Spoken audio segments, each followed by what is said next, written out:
Paz do Senhor para todos. Chegamos agora à nossa última aula no estudo da escatologia, tá ok? Então já vimos na aula passada acerca da sétima trombeta e desses eventos envolvidos com o quarto parêntese, né, essas anunciações. Partimos agora então para a abordagem, aliás, acerca da Babilônia também já foi visto, a queda da Babilônia, do seu sistema, tá ok? Acerca da parousia. E agora enfim chegamos à aula onde abordaremos hoje a questão da batalha de Gog e Magog após o período do milênio, tá ok? Então, conforme Apocalipse nos relata, no capítulo 20, do 7 ao 10, temos o texto que diz: E acabando-se os 1000 anos, Satanás será solto de sua prisão, e sairá a enganar as nações que estão sobre os 4 cantos da terra, Gog e Magog, cujo número é como a areia do mar, para as ajuntar em batalha. E subiram sobre a largura da terra e cercaram o arraial dos santos e a cidade amada. E de Deus desceu fogo do céu e os devorou. E o diabo que os enganava foi lançado no lago de fogo e enxofre, onde está a besta e o falso profeta. E de dia e de noite serão atormentados para sempre, conforme diz aí a leitura do texto sagrado. Então vimos que na sequência de fatos haverá, dentre ainda o período da 70ª semana, a construção do governo do anticristo, a sua implementação, a imposição do sinal, a perseguição dos santos, o acordo com os judeus, né, que estiverem nessa época, para a reconstrução do templo, a invasão do templo, quando Daniel nos traz esse evento como que a abominação da desolação no lugar santo, tá ok? A recusa dos judeus e a sua perseguição, a organização dos exércitos para a guerra contra os judeus, a guerra de extermínio, tá certo? No Vale de Armegido, a vitória de Cristo e da igreja sobre os exércitos do anticristo. Com isso, o falso profeta e a besta que sobe da terra e a besta que sobe do mar sendo lançados no lago de fogo e Satanás sendo amarrado por 1000 anos, tá certo? Esse período em que Satanás ficará amarrado por 1000 anos corresponde exatamente ao período do reino milenial de Cristo, conforme a abordagem pré-milenista, pré-tribulacionista, dispensacionalista, o período em que Cristo estabelecerá o seu reino aqui na terra e governará a todas as nações com vara de ferro. A sua igreja será nesse período constituída de reis e sacerdotes para ele, colaborando com este governo. O povo de Israel será restabelecido na terra e terá enfim o cumprimento pleno das profecias que estavam determinada sobre ele, com relação à extensão territorial, com relação ao templo durante o período milenial, à exceção da questão dos sacrifícios, porque não será necessário, não terá nenhum sentido os sacrifícios, porque não cumprirão mais a sua função, uma vez que os sacrifícios da época veterotestamentária cumpriam a função de purificar o povo diante de Deus, mas agora o Cordeiro, conforme abordado aí pelo autor da carta aos Hebreus, é o sacrifício definitivo, é o sacrifício suficiente. Então Cristo, já tendo realizado seu sacrifício, os judeus, numa atitude de aceitação a Cristo agora como seu rei, o seu Senhor, o seu Messias, estarão incluídos agora dentro desse plano de perfeição e de salvação. Então Cristo estabelecerá o seu reino na terra e reinará durante 1000 anos. As pessoas que morreram em decorrência de não aceitar o sinal do anticristo, aqueles que foram colocados no esquema que nós estudamos aqui, onde Cristo é a primícia, a igreja que é arrebatada como a grande colheita, e aqueles que ficam sendo eles figurados, né, nessa exemplificação como os rabiscos, tá certo? Como as espigas caídas, como as espigas caídas que ficaram da colheita, e aqueles que nascem, ou seja, aceitam a fé durante a grande tribulação, sendo tipificados como os rabiscos, aqueles que nascem tardiamente. Então as espigas caídas e os rabiscos constituindo os mártires da grande tribulação. São eles visualizados no quinto selo como as almas que clamam embaixo do altar. E depois são aqueles aos quais lhe deram vestes brancas e palmas e aguardam exatamente esse período, quando Satanás é amarrado, tá certo? E eles são então exessam, são ressuscitados. Eles vivem, tá certo? Eles são eles ganham a vida, agora são ressuscitados, é-lhes dado o corpo glorioso para que eles participem agora desse período milenial juntamente com os demais, juntamente com a igreja e juntamente com todos os santos do Antigo Testamento, constituindo agora o grande reino de Deus, dentre aqueles que estão no corpo glorioso juntamente com Cristo e aqueles que estão no seu corpo natural, vivendo agora debaixo do governo daqueles, tá certo? Cristo como aquele que é o governante da teocracia universal, a real, a verdadeira teocracia que se estabelecerá nesse período, tá ok? E aqueles que estão associados a ele como seus representantes, os seus governantes, os seus subalternos e as populações do mundo como pessoas governadas dentro desse sistema, vivendo num mundo perfeito, conforme abordado por Isaías na visão do monte do Senhor, onde não se fará nenhum mal, não se cometerá nenhum erro no monte do Senhor, por causa desse governo com vara de ferro, conforme é descrito o governo de Cristo. Governará todas as nações com autoridade, com poder e com justiça, diferentemente dos governos que têm se estabelecido hoje. Por mais que alguns governos tentem se estabelecer com muita autoridade ou muito autoritarismo, não inclui nisso uma perfeita justiça, mas simplesmente a supervalorização de um grupo ou de determinadas ideologias em detrimento de outras que são perseguidas e são marginalizadas. Então não há justiça no mundo atual como haverá na época do milênio, quando Cristo então for o governante máximo da Terra. Então, essa esperança não pode alimentar a mente em relação a nenhum governo humano, porque isso seria um grande erro. Esse erro já foi cometido. Infelizmente, os pós-milenistas, em determinado momento da história, acabaram apoiando um partido político que se tornou extremamente prejudicial para a nação que foi governada por ele, por causa exatamente de erros de interpretação em relação a esse período da história. Eles pensavam que aquele seria o momento histórico da construção do milênio a partir dos seus próprios esforços, e com isso acabaram se vendendo para uma ideia extremamente prejudicial. Mas aqui sim, neste momento sim, o momento onde a Bíblia Sagrada aponta que o próprio Senhor estabelecerá este reino, e com a sua justiça ele governará todos os povos. Então, passado esse período do milênio, o período do governo de Deus sobre a terra, haverá um período futuro, pós-milênio, em que Satanás, conforme é descrito aqui, acabando-se os 1000 anos, Satanás será solto de sua prisão. E sendo ele solto, sairá para enganar. Quem ele sairá para enganar? Não será a igreja, tá certo, que foi arrebatada. Não serão os santos do Antigo Testamento. Não serão as pessoas que foram ressuscitadas em decorrência de terem sido mártires durante a grande tribulação. A quem Satanás sairá a enganar?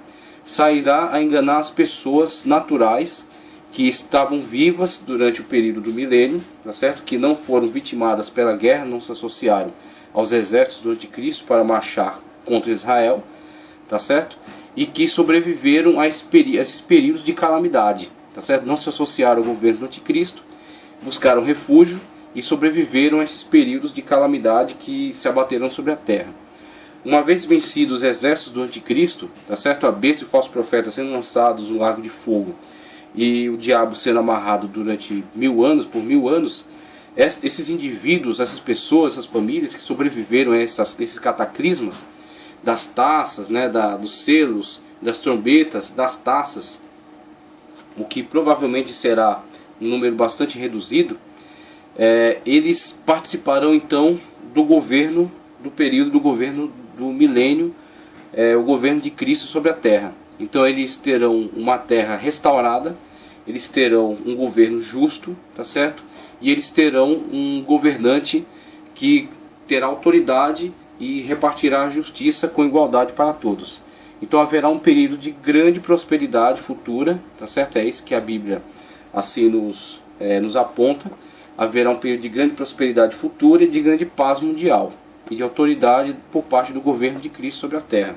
Então, as pessoas se multiplicarão, elas crescerão, elas se desenvolverão, mas elas são pessoas humanas, passíveis de fazerem escolhas equivocadas, escolhas erradas.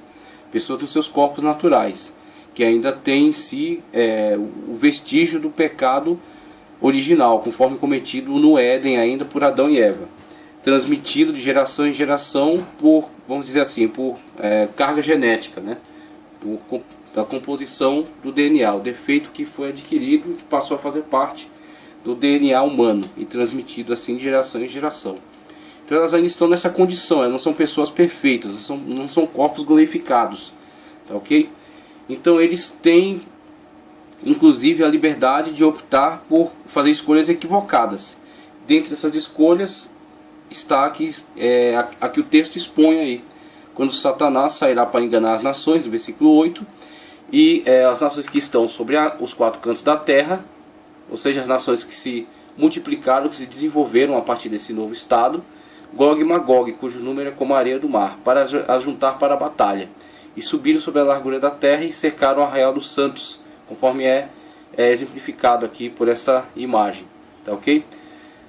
E a cidade amada, e de Deus desceu fogo do céu e os devorou. Então essa situação futura, ela se constitui dentro deste quadro, tá certo? No quadro em que temos pessoas naturais vivendo sobre a terra, se desenvolvendo, futuramente com a soltura de Satanás sendo expostas novamente à possibilidade de escolha, e dentre essa possibilidade, algumas que fazem escolhas equivocadas comporão então este grande exército, tá certo?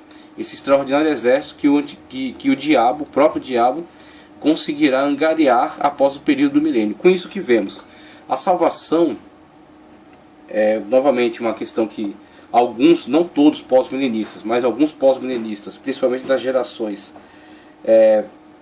após Jonathan Edwards, as gerações futuras que sucederam, quando deixaram de se envolver com questões espirituais, passaram a se envolver mais com questões político-econômicas, eles passaram a ter uma visão de que uma situação econômica, uma situação social mais favorável leva o homem a uma conversão, leva o homem a uma aproximação de Deus e a um respeito à palavra, o que a Bíblia Sagrada nos aponta como um equívoco. Vemos aí que o homem gozará de 1000 anos de paz, 1000 anos de prosperidade, 1000 anos de justiça, tá certo? 1000 anos de igualdade para todos, tá certo? Condição favorável para todos. Isso não será suficiente para conseguir a unanimidade da aceitação e da conversão do homem a Deus. O homem, mesmo diante de toda essa situação favorável, em algum momento no seu coração haverá uma lacuna, haverá um espaço para a possibilidade de ser enganado pelo diabo, a possibilidade de ser seduzido por alguma ideia que o leva a se posicionar contra Deus. Então vemos que mesmo diante do oferecimento de todas as condições favoráveis, o homem não é salvo por causa das suas condições favoráveis. O homem não é salvo por suas condições favoráveis ou suas condições desfavoráveis. Assim vemos que o pelagianismo é um grande equívoco, é um grande erro. Dizer que o homem pode por si mesmo se manter santo é um grande erro. Dizer que o livre-arbítrio é um mecanismo de autossalvação é um erro. A Bíblia Sagrada nos aponta desta forma. A salvação advém da sujeição a Cristo Jesus. Então Cristo Jesus, por meio da sua graça, tá certo? Não por meio de obras, não por meio de merecimento, mas por meio da sua graça, da sua misericórdia, ele implementa a salvação no homem. Ele atribui a ele os seus méritos, tá ok? E o Espírito Santo de Deus o conduz para num processo de santificação, no qual se torna ele exclusivo de Deus, mas num processo que é conduzido pelo Espírito Santo de Deus, não pelo homem.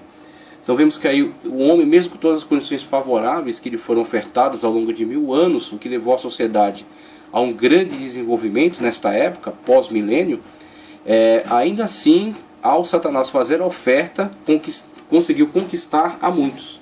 Conseguiu angariar um grande exército que vai marchar contra a Nova Jerusalém, conforme está descrito aí no Apocalipse, né? Irá marchar contra a Nova Jerusalém e será então destruída por Deus neste evento chamado Guerra de Gog e Magog, a guerra futura, tá certo? A guerra pós-milenial, a guerra pós-milenial. Temos aqui um texto referencial para trazermos aqui uma explicação acerca do tema, do pastor Severino Pedro, tá certo? O livro que eu já usei aqui numa outra ocasião e vou usar novamente agora, o livro do pastor Severino Pedro, tá certo? Severino Pedro, Apocalipse versículo por versículo. Apocalipse versículo por versículo, da editora CPAD. Vamos agora para a página 256.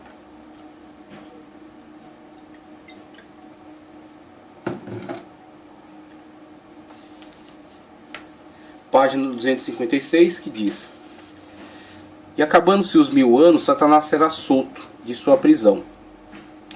Satanás será solto. Com a soltura desse terrível ser, a geração da nova era, esta era, a era pós-milenial, será submetida a uma prova, como foi provado a Adão no Jardim do Éden, Gênesis capítulo 3. Não seria mais necessário o homem agora aderir a Satanás, a despeito de tudo que Cristo já realizou por sua pessoa. Porém aqui fica demonstrada a natureza humana. Em cada prova fica demonstrada a natureza humana. A humanidade já foi provada sobre todas as condições possíveis e falhou em cada prova. Falhou debaixo da lei, ainda mais debaixo da graça, e agora na dispensação da plenitude dos tempos, o milênio.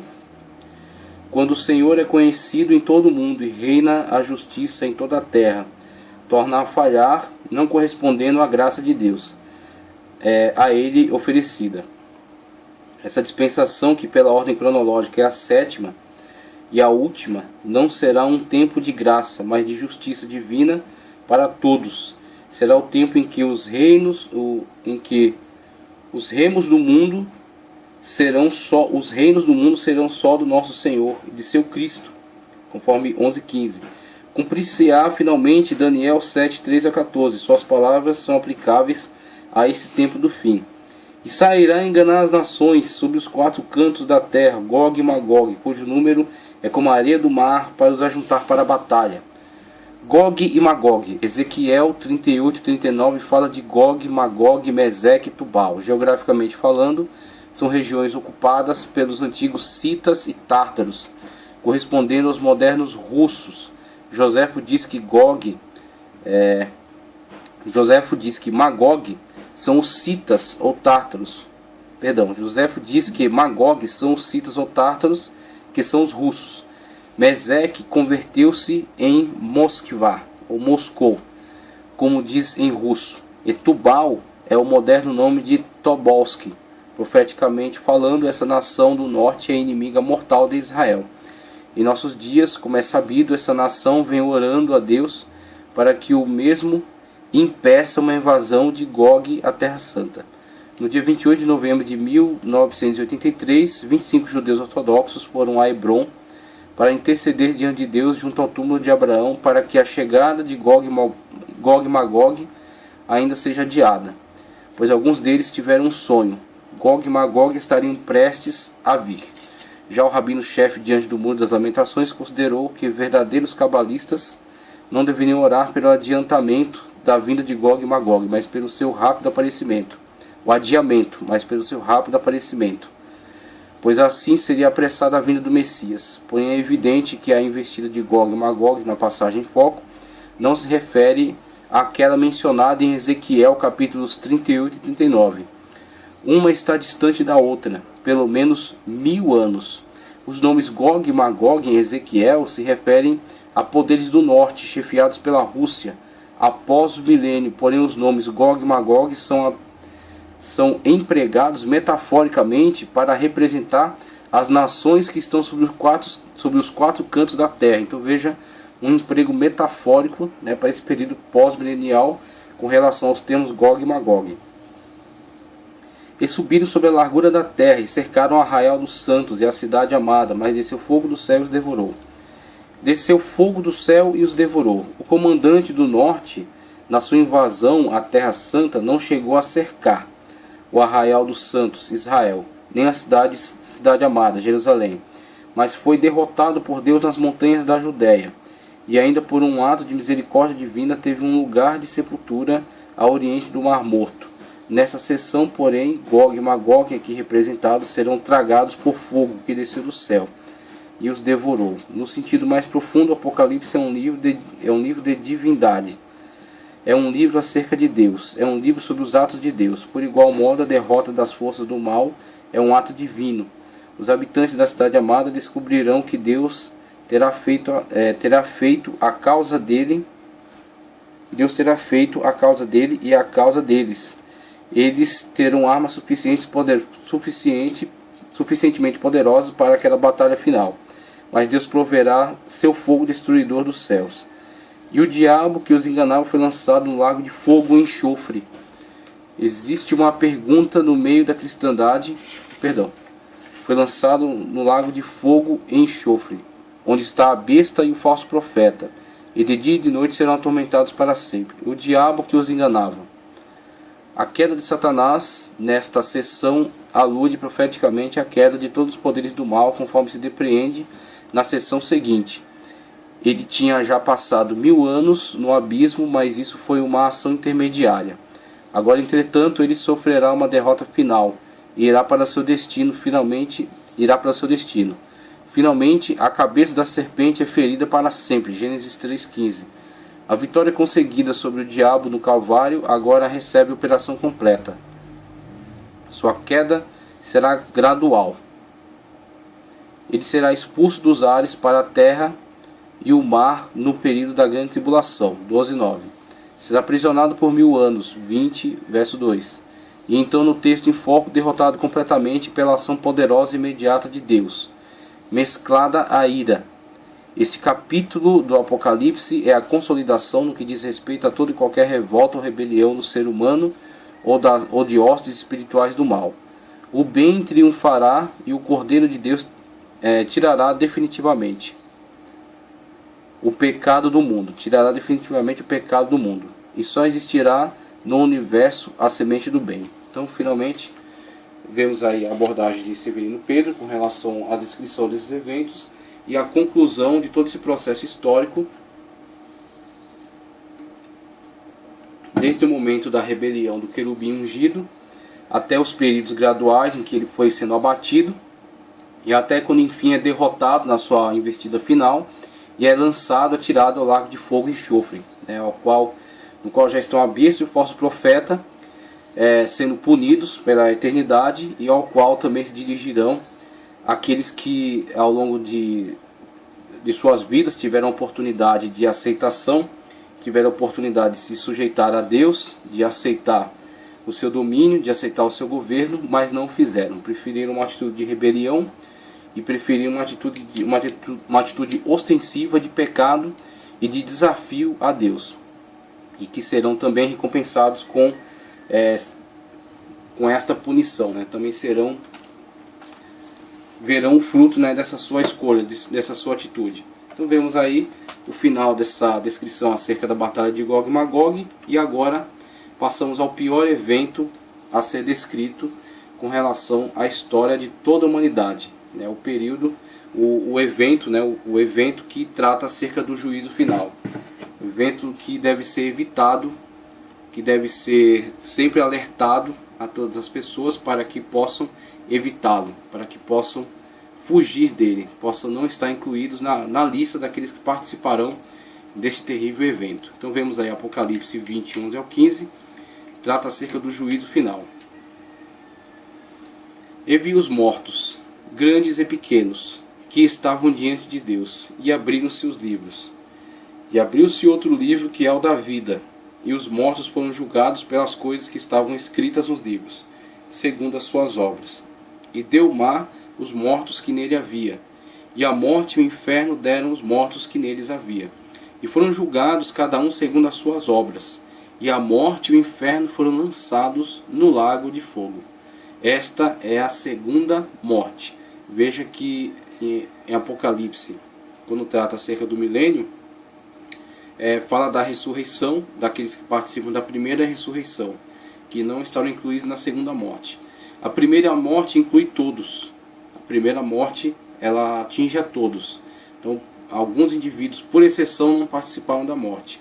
Mas a grande regra, a grande maioria, é aqueles que participam dessa sentença que foi dada desde o Éden. Quando o homem pecou, o resultado, o salário do pecado é a morte. Então, quase que todos, na grande extensiva maioria, participam da primeira morte. Então, na primeira morte, estão todos em consequência daquele pecado original, mas nem todos participaram da segunda morte. Porque muitos são os que serão ressuscitados, no caso no evento do arrebatamento, e outros serão ressuscitados no evento do milênio, quando serão ressuscitados para vivenciar o milênio. Participam então da primeira ressurreição e não estão incluídos na segunda morte. Aqueles que não ressuscitaram, juntamente com todo o número daqueles que vêm pecando e tendo uma atitude de ostensividade contra Deus, que não se arrependem dos seus pecados, tá certo? Que não se submetem a Deus, que não dão glória a Deus, que não o reconhecem como Senhor, tá ok? Que não fazem da sua vida um louvor, uma glorificação a Deus, mas que preferem uma atitude de oposição, preferem uma atitude de desafio, de deboche, de chacota, tá certo? São aqueles que comporão, infelizmente, a lista dos que participarão desta ressurreição, tá certo? Essa é a ressurreição que os apresentará à segunda morte. A primeira morte todos participaram, mas aqueles que não se arrependeram de seus pecados, aqueles que não se submeteram a Deus, participarão então da chamada segunda morte. A morte e o inferno foram lançados no lago de fogo. Esta é a segunda morte. Aquele que não foi achado escrito no livro da vida foi lançado no lago de fogo. Então, para este ambiente que foi construído para o diabo e seus anjos, seres de origem celestial, mas que se colocaram numa atitude de rebelião contra Deus, e temos o Apocalipse descrevendo o diabo como a antiga serpente que arrastou após si a terça parte das estrelas do céu, a sua cauda. Então vemos aí que a terça parte das estrelas do céu pode ser uma alusão metafórica aos seres celestiais, ou aos anjos. Tá, ok? Então a terça parte dos anjos que se colocaram em atitude de rebelião contra Deus foram devidamente punidos com a sua queda, tá certo? Com o seu deslocamento dos ambientes celestiais, e para eles foi preparado para o futuro o lago de fogo e enxofre, conforme descrito aqui, que arde pela eternidade, tá certo? Os punindo, os castigando. Foi preparado para o diabo e seus anjos, para estes seres. No entanto, os homens que se deixam influenciar por ideias satânicas, por ideias malignas, e que fazem mau uso do seu livre-arbítrio no sentido de se colocarem alinhados com esta postura, alinhados com esta rebelião, que se voltam contra Deus, participarão também daquilo que foi preparado para o diabo e seus anjos. O propósito de Deus nunca foi a destruição do ser humano, nunca foi a punição do ser humano nesse aspecto, mas quando o ser humano se alinha juntamente com aqueles que são condenáveis, torna-se ele também condenável. Então participa ele também dessa destruição.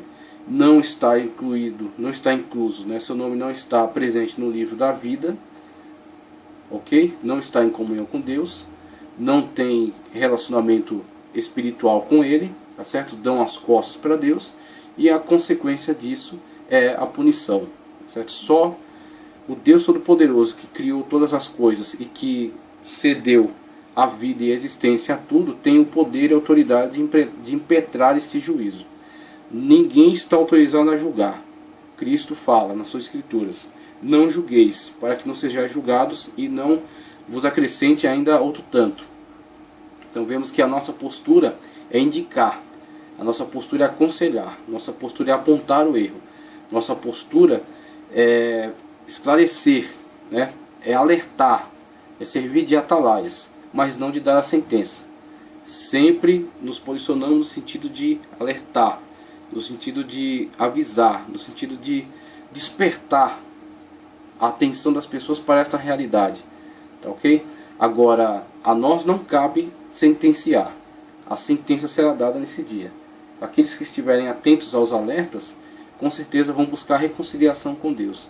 Aqueles que ignorarem, infelizmente, estarão presentes na lista daqueles que serão ressuscitados para comparecer perante o trono branco e receberem então a sentença em recompensa do seu pecado, o salário de toda a sua vida de oposição a Deus, tá certo? A recompensa pelos seus erros. Então temos aí o terrível evento chamado juízo final, conforme descrito aí em Apocalipse. Na sequência vemos aquilo que é descrito em Apocalipse 21 e 22, os novos céus e a nova terra, o grande projeto, o grande plano de Deus, a grande ocasião em que o Senhor estará em plena comunhão com todos aqueles que lhe são, fiéis, né? Não aqueles que são perfeitos, não aqueles que são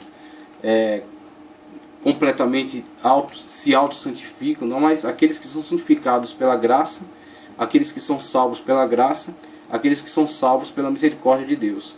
Então o homem, ele não tem o poder de auto-salvar-se, tá certo? O homem tem poder de se submeter àquele que salva, se submeter àquele que santifica, tá certo? Então quando nós, numa atitude de submissão diante de Deus, nós clamamos pela sua misericórdia, conforme diz o profeta, né? Invocareis o nome do Senhor e sereis salvos.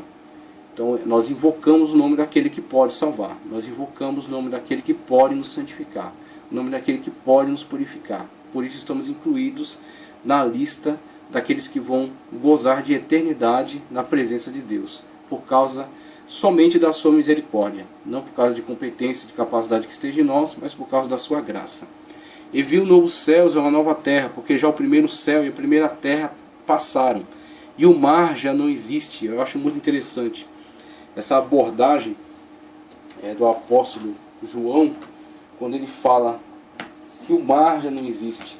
E nós nos recordamos de que o apóstolo João, na ocasião em que ele escreve esses textos aqui, ele está na ilha de Patmos, uma pequena ilha do mar Egeu, uma ilha que foi usada durante algum tempo pelo Império Romano como uma espécie de uma cadeia para onde eram levados aqueles que segundo a análise deles constituíam algum tipo de ameaça, né? Perturbadores da ordem. Então esta pequena ilha do mar Egeu, ela abrigava essas pessoas que o Império Romano consideravam que não eram úteis, que eram até, de certa forma, um risco para o Império. Assim ficavam lá isolados, fazendo trabalhos forçados, tá ok? E esta é a situação do apóstolo João. O apóstolo João estava lá, exilado nesta ilha, e lá ele recebeu a grande revelação do Apocalipse. Quando ele, nessas descrições, né, chegando a esta altura, ele faz esta menção desse texto dessa forma, descrevendo a união perfeita com Deus como a ausência do mar. O mar já não existe. Não que ele tenha algum problema com relação ao mar, mas sim que o mar naquela ocasião fosse para ele a simbolização, talvez a máxima simbolização do que é a separação. João estava separado dos seus amados, João estava separado dos seus amigos, João estava separado dos seus companheiros de ministério, estava separado das igrejas que ele pastoreava, e a única coisa que ele tinha diante de si é o mar, que fazia essa grande separação entre ele e os seus amados.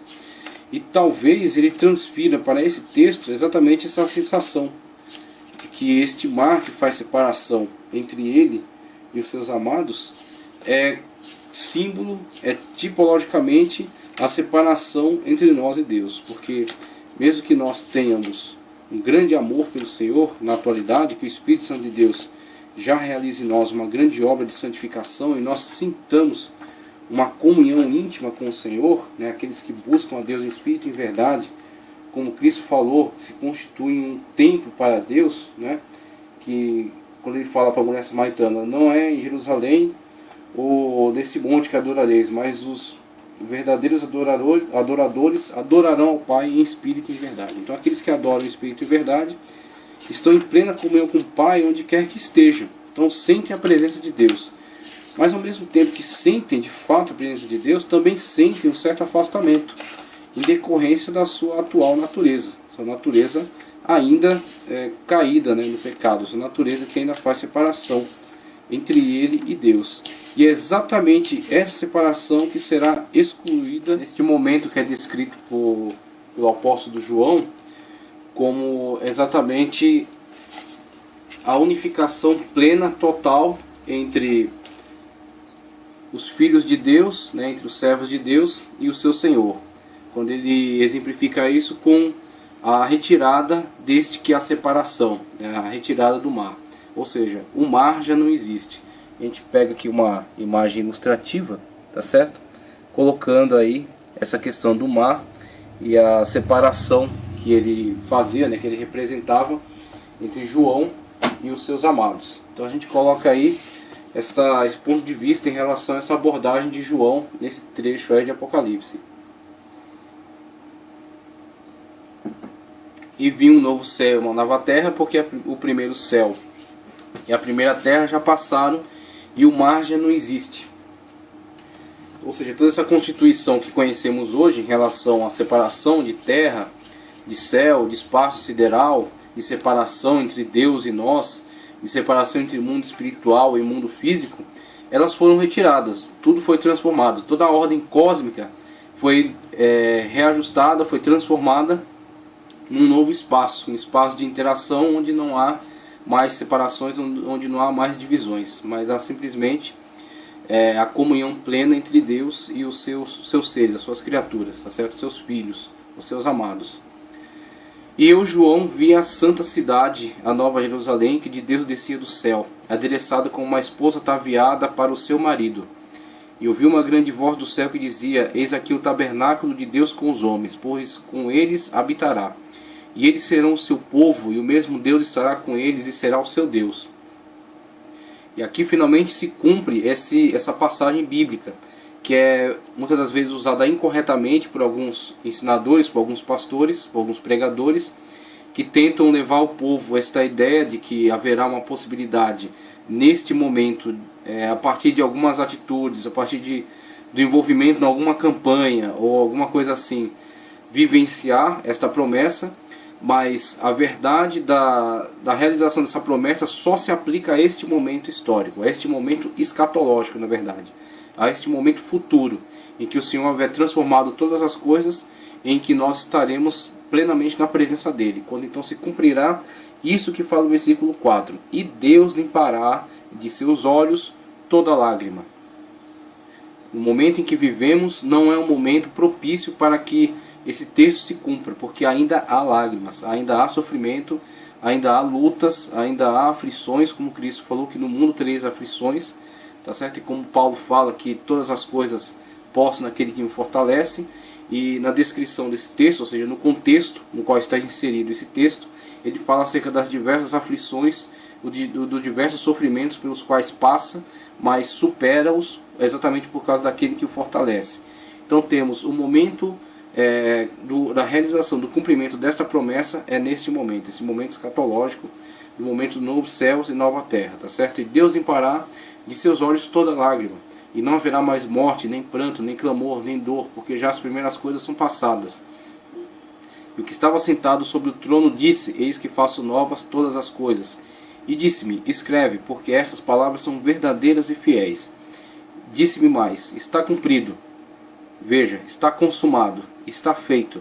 Eu sou o Alfa, o primeiro. Eu sou o Ômega, o princípio e o fim. Tá ok? A quem quer que tiver sede, de graça lhe darei da fonte da água da vida. Quem vencer herdará. Veja qual é a nossa condição em relação à realização dessas promessas. Nós somos herdeiros dela. Tá ok? Então foi construída por alguém que tinha competência, que tem poder para isso, e é transmitida como uma herança. Nós somos feitos herdeiros a partir da adoção como filhos de Deus por meio de Cristo Jesus. Fomos incluídos na família de Deus e fomos colocados na condição de herdeiro de todas essas coisas. E eu serei seu Deus, e ele será o meu filho. Mas quanto aos tímidos,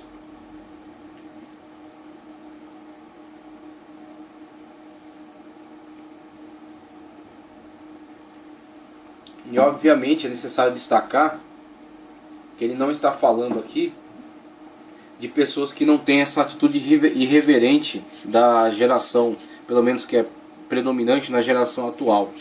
Pessoas que são tanto introspectas, pessoas que são tanto recatadas, né, que não são tão falantes, tão expressivas. Não é essa a questão.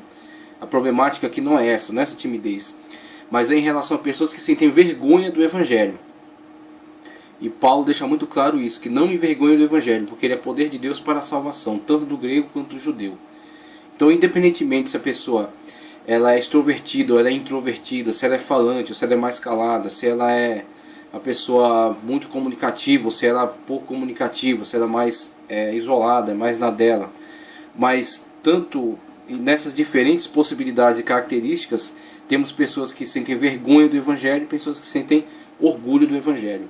Pessoas que são extrovertidas, mas na sua expansividade, na sua expressão, em nada vemos algo do Evangelho. E pessoas às vezes que são tímidas, mas quando necessário elas abrem a boca para falar aquilo que glorifica a Deus, aquilo que é de acordo com o Evangelho. Então a timidez abordada aqui é a questão de sentir vergonha de Deus, sentir vergonha da sua palavra, sentir vergonha da sua verdade, omitir a sua verdade, tá certo? Se deixar moldar pelo mundo para não demonstrar a verdade de Deus. Então, nas diversas situações que vivenciamos, temos sempre que deixar muito claro qual é a nossa posição. Nós cremos em Deus, nós cremos na sua palavra e nós somos fiéis a Ele, tá certo? Jesus é para nós o caminho que conduz a Deus e é o único. Ele é a verdade máxima que define a nossa vida, tá certo? E Ele é a nossa vida. Ele é o caminho, a verdade e a vida. Então, independentemente de característica de expansividade ou de introspecção, temos sempre que ter orgulho e declarar e demonstrar o Evangelho através do testemunho pessoal ou das nossas palavras. Primeiro, nosso testemunho pessoal, se necessário, as nossas palavras. E aos incrédulos, e aos abomináveis, e aos homicidas, e aos fornicadores, e aos feiticeiros, e aos idólatras, e a todos os mentirosos, e a sua parte será no lago que arde com fogo e enxofre, o que é a segunda morte. E veio a mim um dos anjos que tinha 7 taças cheias das últimas 7 pragas e falou comigo dizendo: Vem, mostrar-te-ei a esposa, a mulher do Cordeiro. E levou-me em espírito a um grande alto monte e mostrou uma grande cidade, a Santa Jerusalém, que de Deus descia do céu e tinha a glória de Deus. E a sua luz era semelhante a uma pedra preciosíssima, como a pedra de jaspe, como cristal resplandecente. E tinha um grande e alto muro com 12 pedras, e nas portas 12 anjos, e os nomes escritos sobre eles, que são os nomes das 12 tribos dos filhos de Israel. E do lado do levante tinham 3 portas, do lado do norte 3 portas, do lado do sul 3 portas, ao lado do poente 3 portas. E o muro da cidade tinha 12 fundamentos, e neles os nomes dos 12 apóstolos do Cordeiro. Então temos aí a descrição apresentada a João, que tem, claro, um cunho um tanto metafórico. Ela traz a representatividade dos apóstolos e dos profetas, tá certo? E o números importantes, números simbólicos para a Bíblia, que são o número 12. Então vemos aí uma realidade espiritual sendo representada tipologicamente para João, para transmitir, mais do que características físicas, características referenciais, que são a construção de toda a solidez dessa cidade em cima da revelação progressiva de Deus.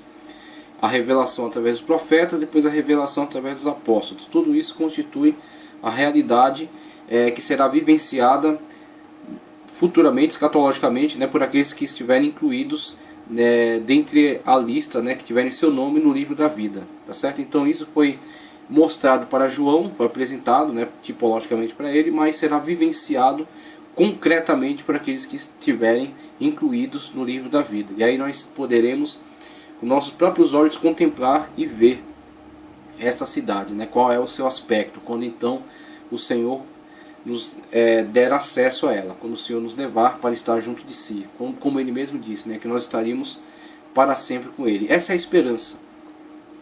Essa é a esperança. Cristo nos prometeu, Ele cumpriu isso na sua própria vida, Ele é o selo da promessa, nós temos o Espírito Santo de Deus em nós, o Espírito Santo de Deus é a nossa garantia, nós somos predestinados a estar juntamente com o Senhor, predestinado, ou seja, de antemão destinado a. Então nós somos destinados por causa da graça de Cristo Jesus, do Espírito de Deus que está conosco, da palavra firme do Pai, do Senhor, nós estaremos com Ele, tá ok? Então nós vivemos nessa esperança. Diversos grupos não têm esperança, diversos grupos de pessoas alimentadas por ideologias diversas têm que viver o máximo de prazeres que puder viver desta vida, porque é o que lhes resta, tá ok? É o que lhes resta, não lhes é vislumbrada nenhuma esperança, o que não acontece com relação a nós. Nós vivemos esta vida aqui, nós temos alguns prazeres, nós temos algumas dificuldades, nós temos algumas alegrias, temos alguns sofrimentos, mas esta aqui é apenas uma passagem transitória. é apenas uma morada temporária. Nós somos peregrinos aqui. Nós estamos rumando, nós estamos nos encaminhando à Nova Jerusalém. Nosso destino é a eternidade juntamente com Deus. Vivemos nessa esperança, somos alimentados por ela e estamos firmes nela, tá ok? A fé é o que nos põe em contato com esta realidade, tá certo? A fé nos dá acesso ao mundo de Deus. Como o autor disse, né, o autor da carta aos Hebreus, sem fé é impossível agradar-lhe. Em outro lugar disse que a fé é o firme fundamento das coisas que se esperam e a prova daquilo que não se vê. Não se vê porque não é do plano material, tá certo? Não se vê porque não é do plano físico, mas pelos olhos da fé está diante de nós. E agora, fechando aqui a nossa grande maratona, a nossa grande caminhada ao longo de Apocalipse, vamos aí ver um quadro geral de tudo que foi abordado. Então temos aí, a partir dessa perspectiva pré-milenista, pré-tribulacionista, dispensacionalista, vimos aí toda esta ordem dos eventos colocada a partir dessa perspectiva, né? Então abordamos aí a questão de Daniel, tá certo? A profecia, né, a revelação entregue a Daniel acerca da 70ª semana, sendo no quadro histórico apresentado para nós o cumprimento da 69, tá certo? A revelação de Daniel, a linha do tempo que se estende até a 69ª semana, sendo o marco histórico da 69ª semana a morte do Messias.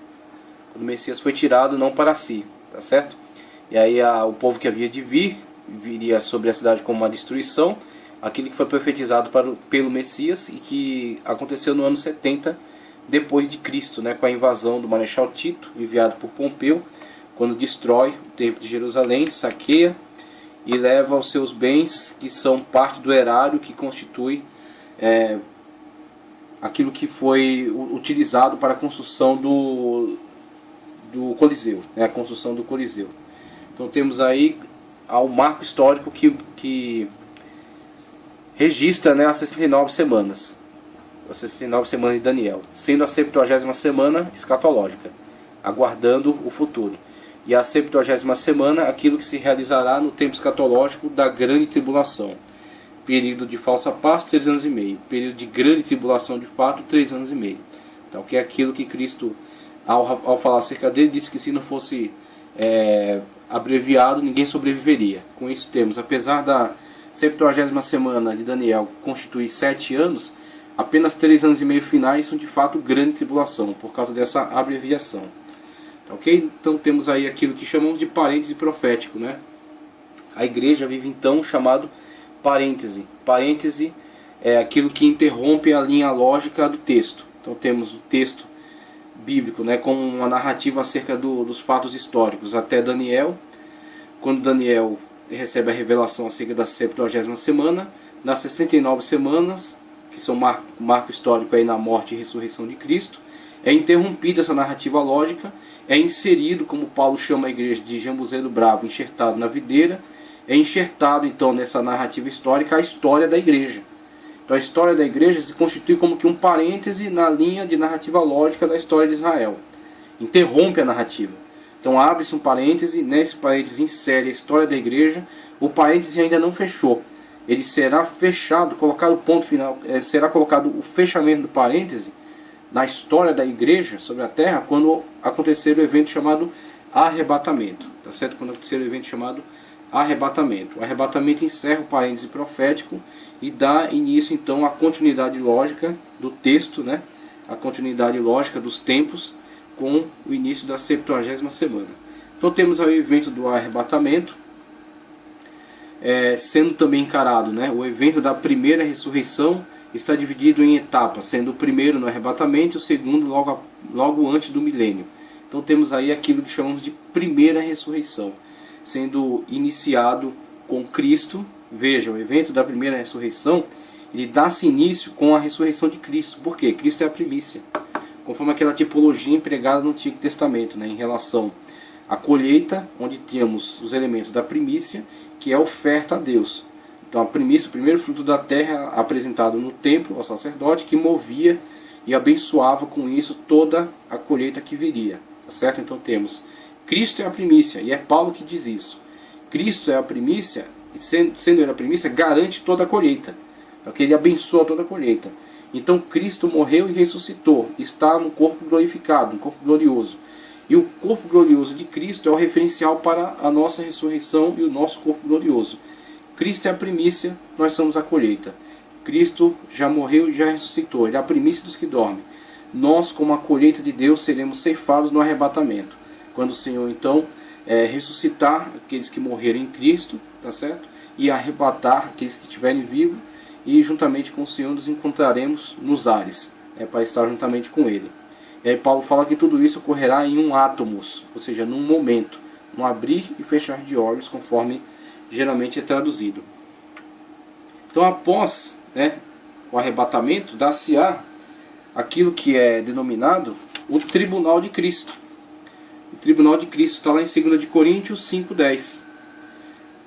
A palavra tribunal vem do grego bema, que por sua vez significa degrau, e que mais tarde passou a ter o sentido de plataforma ou lugar elevado. Trata-se de um lugar específico onde o juiz se assenta para estabelecer um julgamento de qualquer questão. Além das questões jurídicas, os gregos usavam o tribunal para julgar os atletas após o final das provas esportivas. Quando o apóstolo Paulo falou que todos os crentes salvos hão de comparecer ao tribunal de Cristo, ele tinha em mente um julgamento que iria avaliar os crentes pelo que eles foram e pelo que eles fizeram em favor dos representantes de Cristo aqui na terra. Mas alguém pode perguntar, quem são os representantes de Cristo aqui na terra? Ele mesmo responde em Mateus 25, 35 ou 45. Então, as obras que Cristo espera que nós realizemos.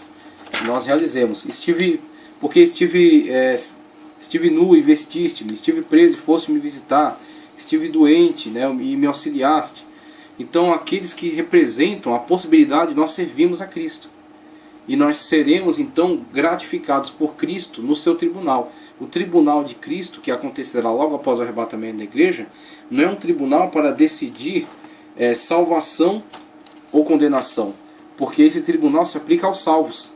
O tribunal de Cristo, ou bema, é uma tipificação daquilo que Paulo viu em relação ao julgamento dos atletas. Então, dentre os atletas, há diversos tipos de condecorações. E aí, aqueles que se apresentaram ali, que venceram a prova, serão condecorados, mas não na mesma medida, porque há diferentes graduações de atuação. Uns que atuaram de uma forma excelente e outros que atuaram de uma forma não tão satisfatória. Com isso, teremos o tribunal de Cristo, que apresentará, onde serão apresentadas as obras realizadas, aqueles que trabalharam com sinceridade, ou aqueles que trabalham de uma forma relapsa, e com isso teremos grandes gratificações ou até nenhuma gratificação, apenas salvação pela graça. Uma vez que a salvação não é pelas obras, a pessoa creu em Cristo para a salvação, se manteve em santificação, mas muitas das vezes não teve um trabalho pelo qual deva ser recompensado, um trabalho pelo qual deva ser reconhecido. O seu único mérito foi submeter a Cristo para a salvação, e a salvação é pela graça. Tá, ok? Então, com isso temos o tribunal de Cristo e as suas diferentes coroações. Aí temos algumas coroas tipificadas aqui. Coroa da vida, Apocalipse 2:10, Tiago 1:12. Coroa da vitória. Então, primeiro, coroa da vida. É um galardão muito especial, porque será recebido pelos heróis da fé. São aqueles crentes que viveram uma vida tão consagrada ao Senhor, que se necessário daria a própria vida por amor a Cristo. São eles por amor a Cristo, porque eles sabem que Cristo é a alma da sua vida, a vida da sua alma. São aqueles crentes que para Cristo querem viver.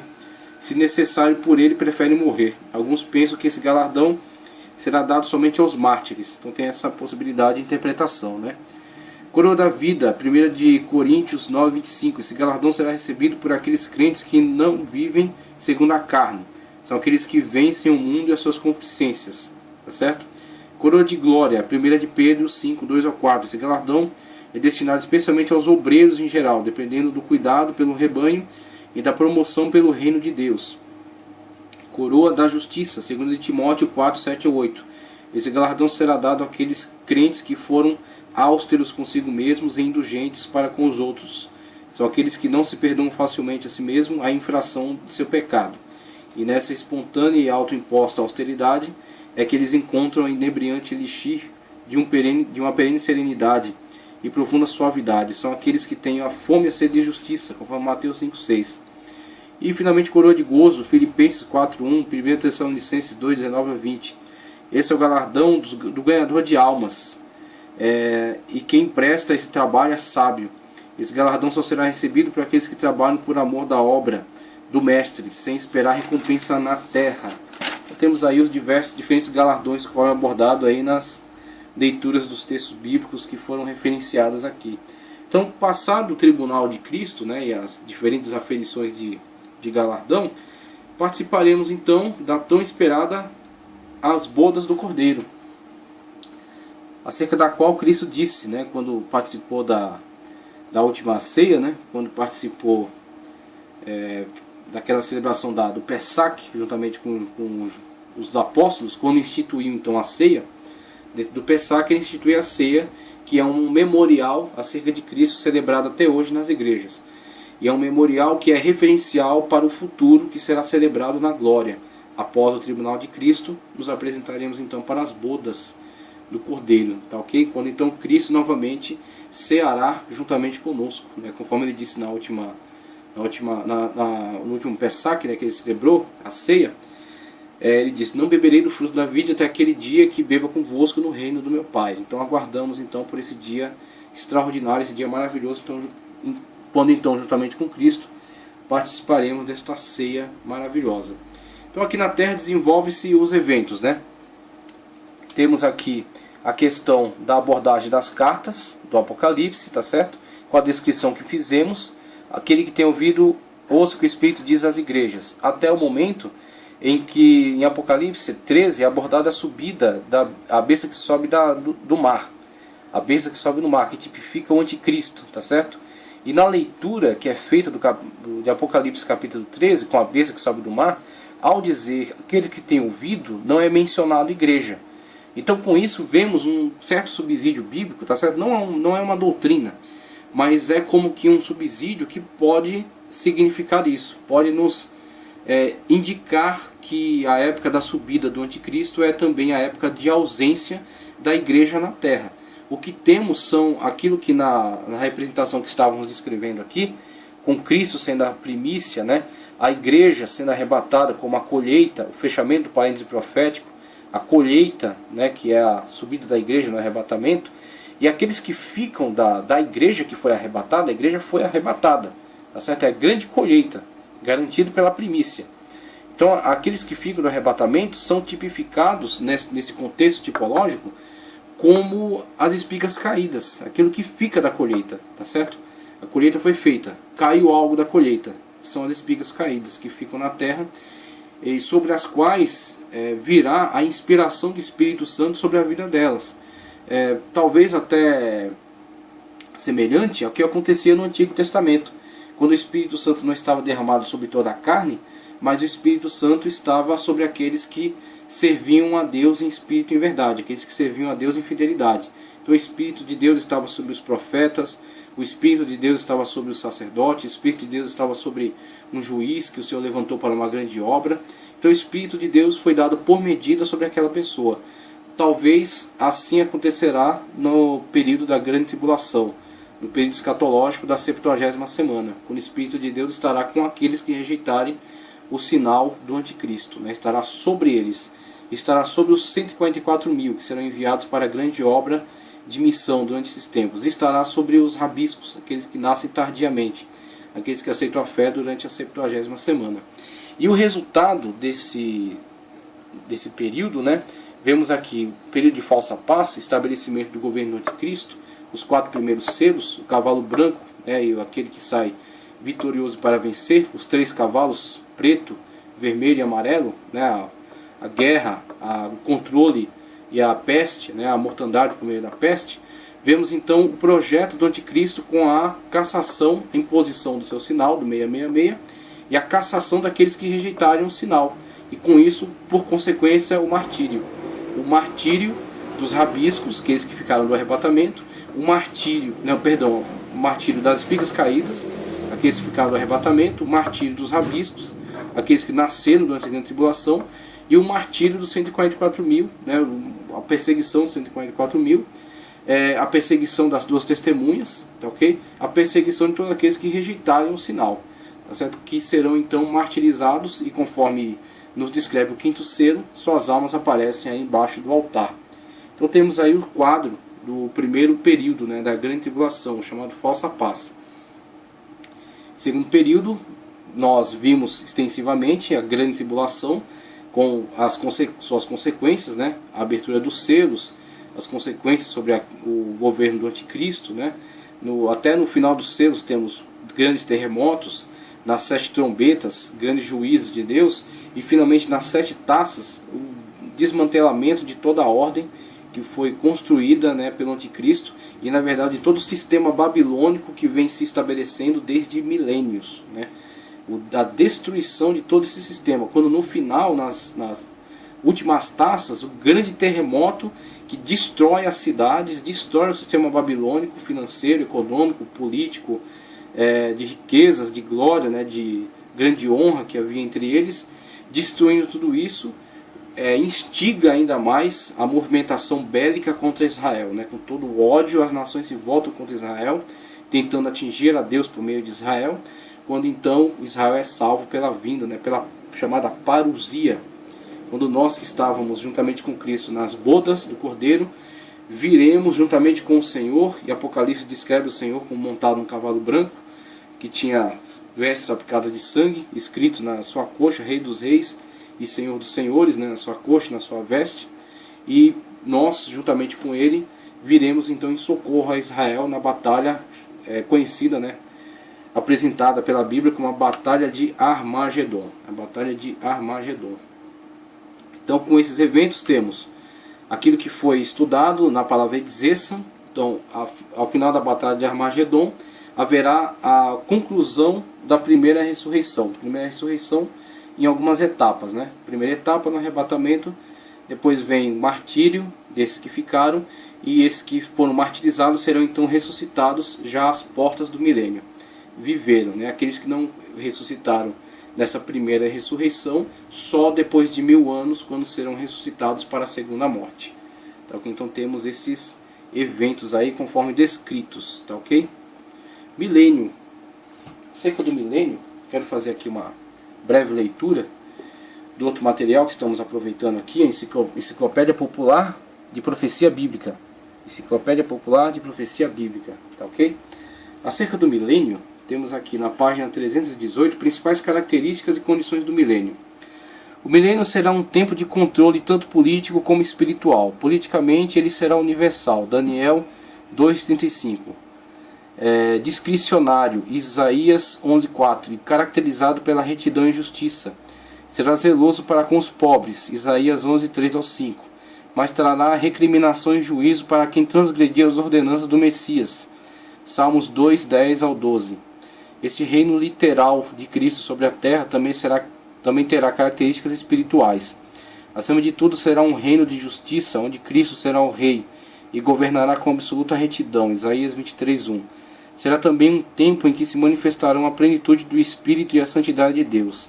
Isaías 11:2 ao 5. Naquele dia se gravará sobre as campainhas dos cavalos: santidade ao Senhor, e todas as panelas em Jerusalém e Judá serão consagradas ao Senhor dos Exércitos. Zacarias 14:20 ao 21. Veja como é ilustrado, né? Até nas suas minúcias há essa atitude de adoração, né? E de sujeição a Deus.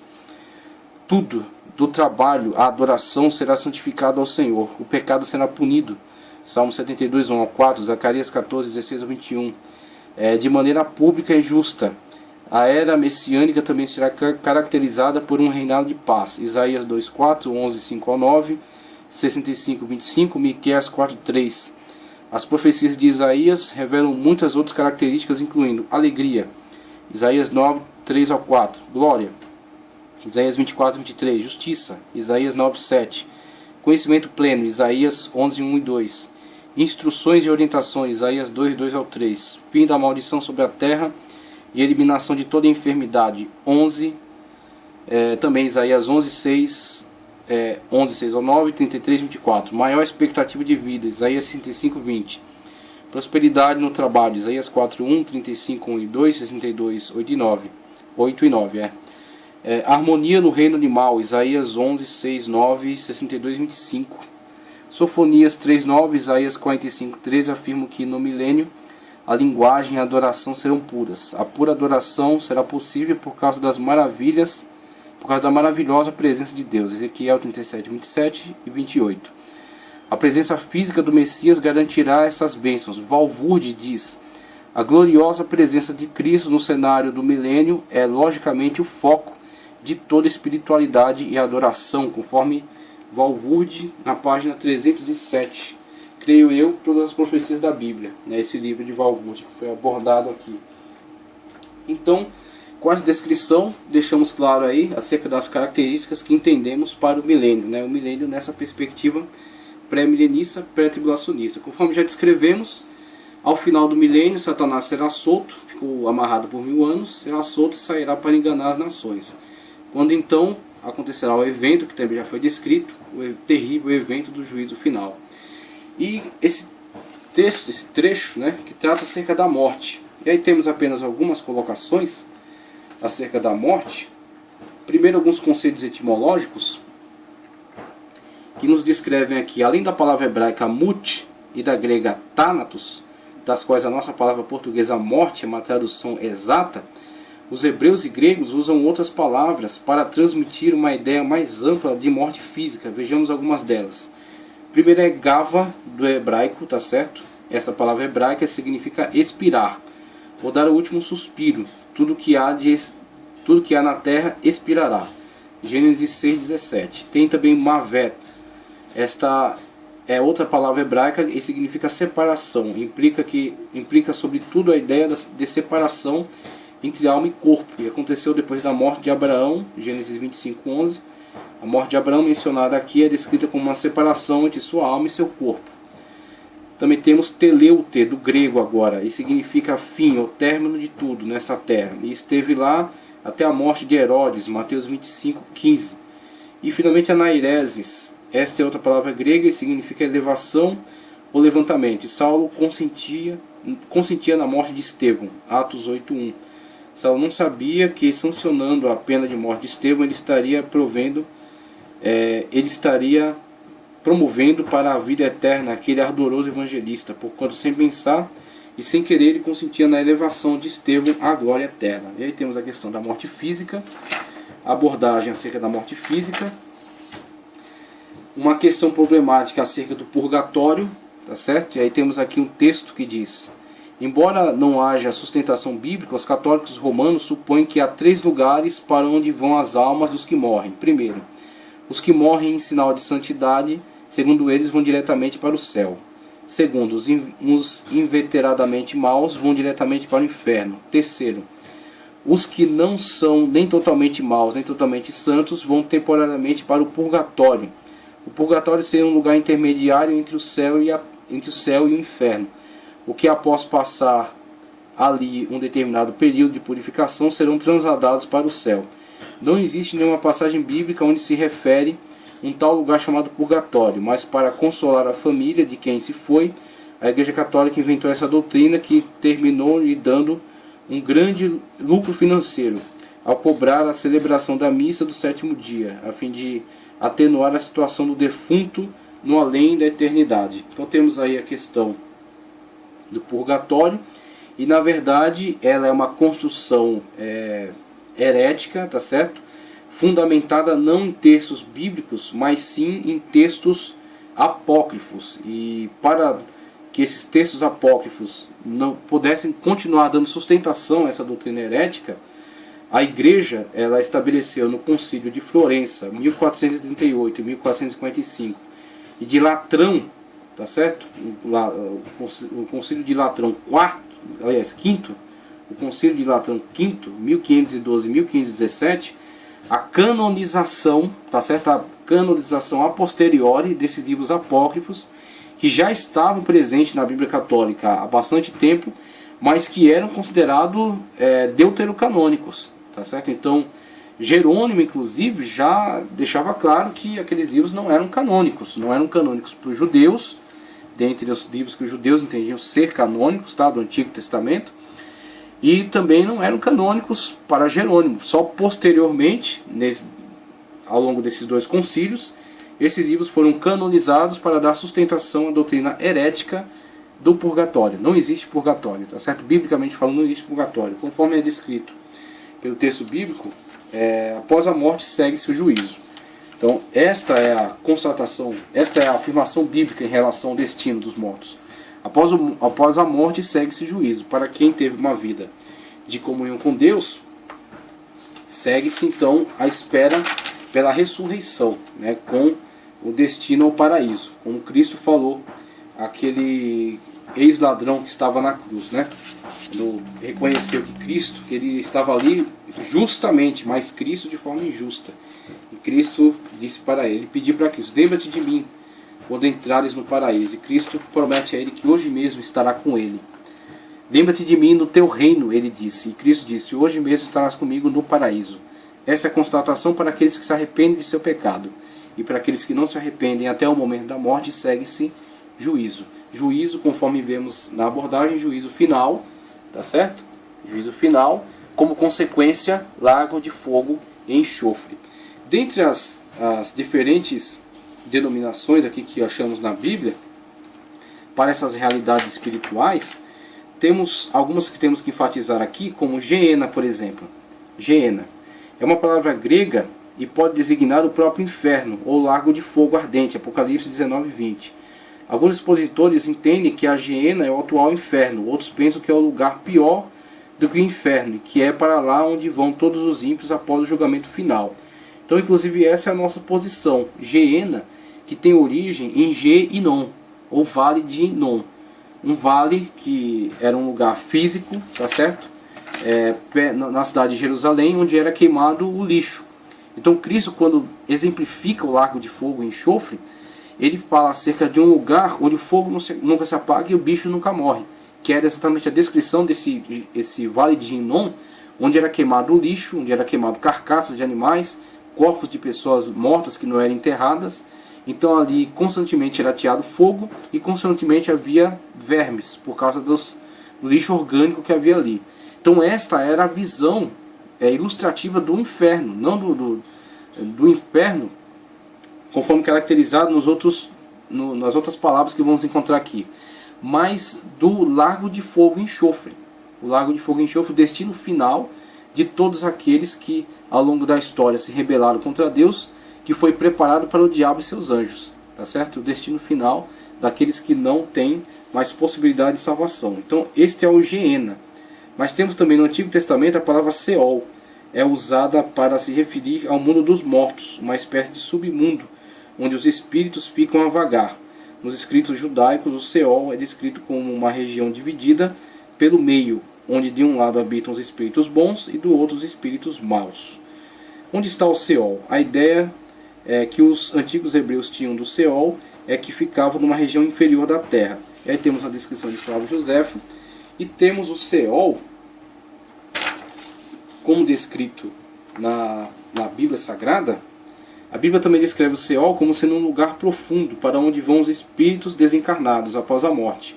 O Filho do Homem pranteia sobre a multidão do Egito e faze-a descer, e ela e as filhas das nações magníficas, as partes mais baixas da terra, juntamente com os que descem a cova.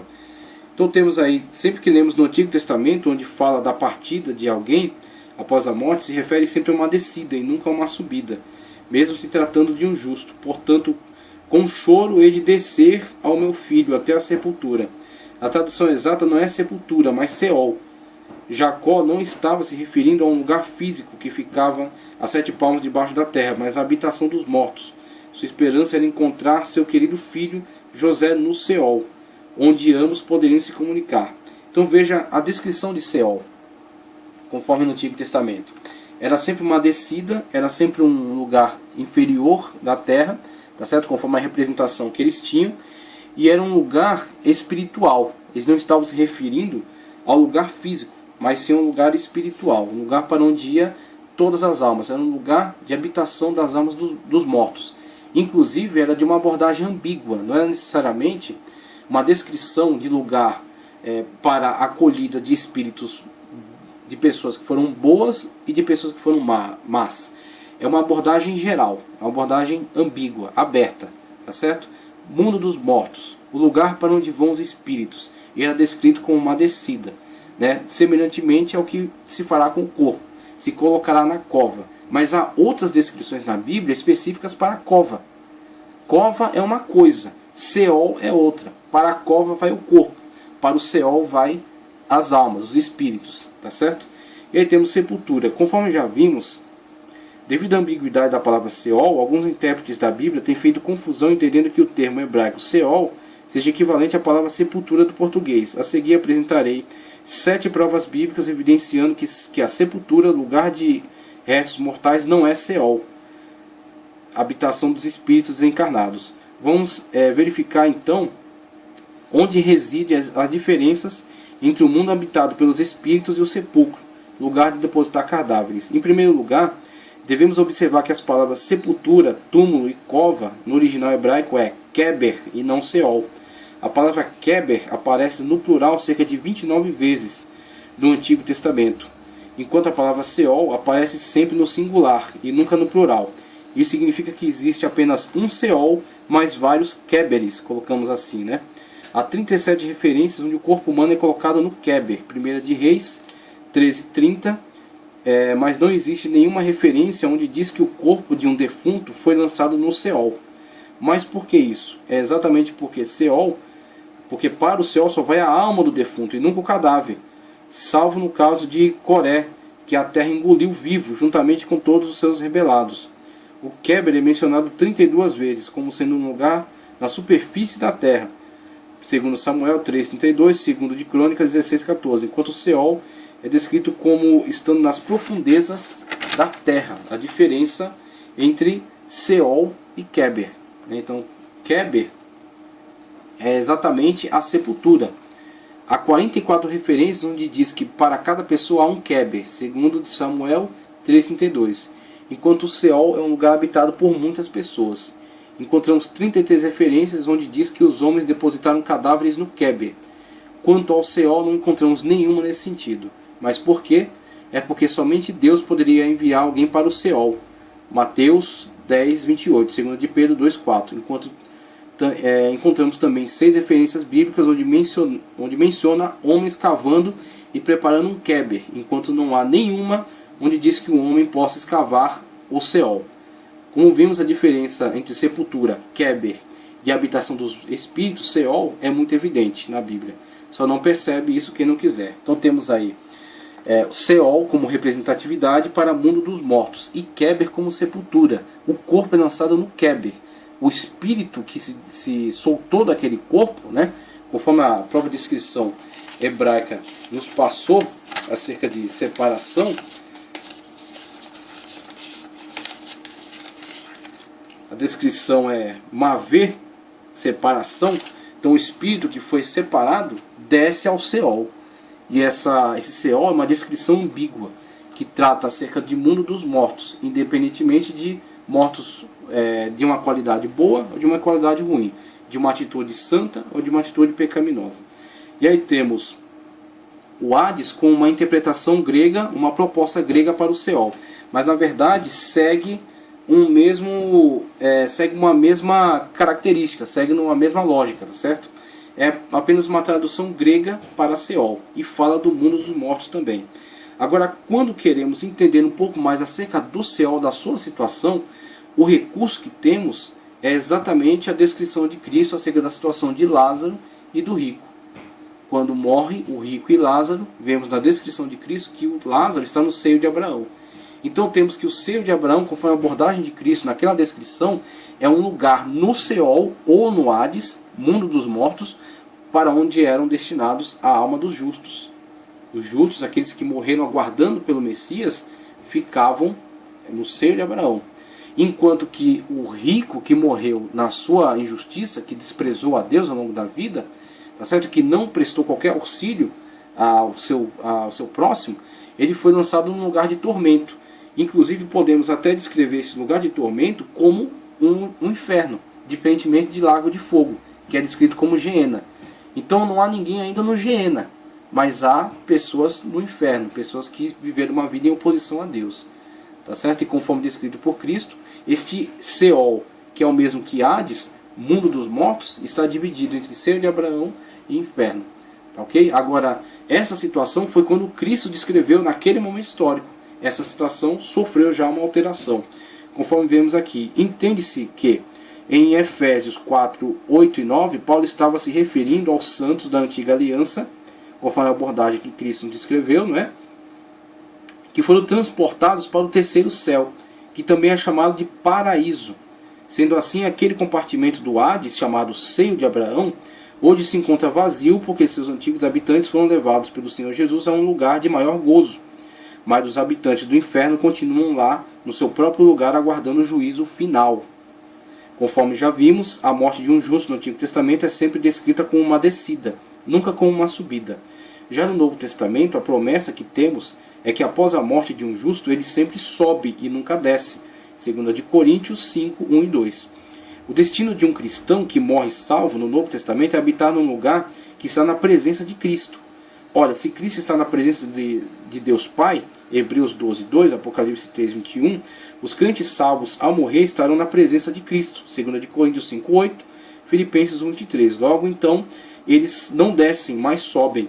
Em Apocalipse 6, 9, está escrito que, havendo aberto o quinto selo, vi debaixo do altar as almas dos que foram mortos, por amor da palavra de Deus e por amor do testemunho que deram. Essa região debaixo do altar é identificada pelos defensores desse conceito como sendo o atual paraíso celestial. Isso nos parece bastante verossímil. Então vemos aí, a partir dessa descrição de Cristo, do seio de Abraão, dessa região chamada seio de Abraão e a região de tormento, podendo ser caracterizada como um inferno, tá certo? Vemos a situação de todos aqueles que morreram até o momento de Cristo, até quando o Messias veio, em cumprimento das promessas feitas ao longo da história, ao longo de todo o Antigo Testamento. Quando então Cristo, ao ser pendurado na cruz do Calvário, ele dialoga com aquele ladrão que se converteu, a promessa que Cristo faz a ele está: hoje mesmo estarás comigo, não no seio de Abraão, conforme ele havia descrito anteriormente, mas sim no paraíso, um outro lugar. E conforme o texto de Efésios nos apresenta, Cristo foi e pregou aos espíritos que estavam em prisão, não aos espíritos condenados, mas sim aqueles que morreram na expectativa do Messias.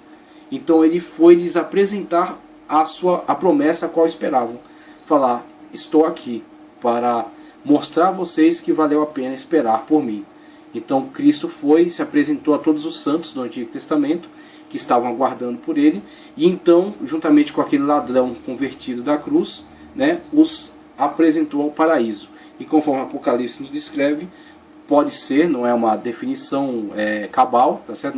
Não é definitivo, mas pode ser que aquela descrição do quinto selo nos apresente exatamente esse ambiente espiritual chamado paraíso, embaixo do trono de Deus. Com isso temos essas caracterizações, tá certo? Desses lugares espirituais. Acerca do milênio já falamos, então encerramos aqui com a Nova Jerusalém, tá certo? A esperança, a nossa maravilhosa esperança. Assim como a antiga Jerusalém se tornara a capital da terra durante o milênio, assim também agora, no estado eterno, haverá uma capital. A Nova Jerusalém será a morada eterna dos salvos. E foi ela a verdadeira esperança de Abraão. E pela fé, Abraão, sendo chamado, obedeceu, indo para um lugar que havia de receber por herança. E saiu sem saber para onde ia. Pela fé habitou na terra da promessa, como em terra alheia, morando em cabanas, com Isaque e Jacó, herdeiros com ele da mesma promessa, porque esperava a cidade que tem fundamentos, da qual o artífice e construtor é Deus. Hebreus 11, 8 a 10. Compartilhamos com Abraão desta esperança, por isso somos filhos de Abraão. A cidade foi mostrada a João quando estava na ilha de Patmos. Ele conta que viu um objeto quadrangular aparecer no céu. A princípio não parecia muito grande, mas à medida que foi se aproximando dele, ele começou a perceber a enormidade e a magnificência da cidade, na forma de um grande edifício. Agora, o que seria aquilo? Ele deve ter pensado. Para que seria? Mas logo veio a resposta. Apocalipse 21, 3 a 8. João agora começava a entender que era a morada dos santos. Logo após, ele foi arrebatado por um anjo levado para o alto monte, talvez um planeta, porque de outra maneira ele não poderia contemplar a grandeza da cidade por causa de seu tamanho descomunal, medindo 2.200 quilômetros tanto de altura como de largura e de comprimento. a cidade tem a glória de Deus, sendo Jesus a sua lâmpada. Com isso, encerramos aqui a nossa jornada ao longo da escatologia, que você possa dar continuidade aos estudos na matéria, porque é muito ampla. Nós não tivemos aqui a intenção de apresentar a totalidade da escatologia, porque não seria possível e nós não temos competência para isso. Mas a partir do material que temos disponível, a partir daquilo que estudamos, daquilo que meditamos e buscamos sempre em Deus, tá certo? Conseguimos apresentar pelo menos um pouco, né, um relance de tantas coisas que há dentro dessa extraordinária matéria, a matéria da escatologia, e nas suas diferentes abordagens, suas diferentes formas de leitura, de interpretação, a partir de pessoas responsáveis, pessoas sérias que fazem diferentes leituras acerca desses textos. Que Deus continue te abençoando, Deus continue prosperando, fazendo você crescer na graça e no conhecimento e te dando cada vez mais sabedoria para contribuir mais com esse conhecimento, tá certo? Propagando esse conhecimento, alimentando a sua fé, a sua esperança, tá certo? E promovendo de forma que mais pessoas possam ter a certeza da salvação em Cristo, tá ok? E estarem focados no nosso grande objetivo, que é chegar até as moradas celestiais para estar perante o nosso Deus. Essa é a grande esperança da escatologia. A escatologia não é objeto de terrorismo espiritual, mas sim de esperança para aqueles que creem no Senhor. Então temos aí a matéria de escatologia, o encerramento da matéria, e os meus votos para que você possa estudar cada vez mais e contribuir ainda mais com o conhecimento. Que o Senhor possa te fazer crescer grandemente, possa te dar muita sabedoria e possa abençoar em todos os seus estudos, tá ok?